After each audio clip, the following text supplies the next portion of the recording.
End of the Line is the largest map in the game, and we'll see lots of vehicle action right to the end. Taking place through isolated fishing communities around a narrow inlet, it culminates in a processing plant and train depot. Base 1. There's a lot of ground for the attackers to cover here, so effective use of air and artillery is vital. Make sure to give the Apache a chance to assist by taking out AA defences first. Arriving in force is key, so try to coordinate tank and infantry movements. Defenders, that artillery can really hurt, so you may want to send a few recon or specialists to take it out. As always, be wary of getting drawn out too far from the base. Try to keep the helo out of action. If the AA goes, 50 cals make good anti-helicopter substitutes. Base 2. For the attackers, this can be a very long route to get there, so make sure that you arrive in force. Don't get too isolated and watch for the defenders' helicopter. There is a route across a submerged causeway. Arriving here is often where the defenders least expect an attack. The defenders have a lot more vehicles, but while this base seems quite defensible, be aware that there are many routes in. Watch out for lone attackers sneaking in and stealing your vehicles. Base 3.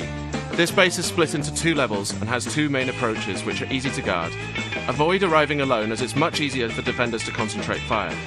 Sneaking across the bay in a boat sometimes works, especially if the defenders are fighting off a persistent frontal assault.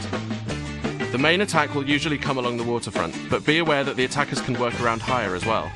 Watch out for boats making lightning strikes across the bay.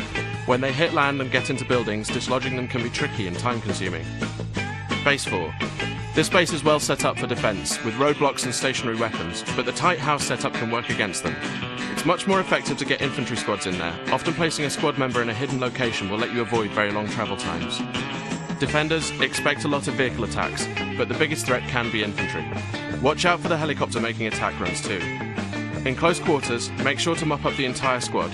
Just having one member left can mean the whole squad respawning again. Base 5. The route through is often well covered, but the attackers will often benefit from trying to avoid a direct frontal assault. Working your way around to the rear in a jeep or tank can really throw the defenders, although it's likely you'll get spotted on the way.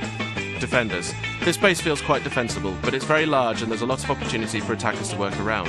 It's very easy to bunch up and all go for a crate when a charge gets planted, but be aware that that will leave the other crate undefended.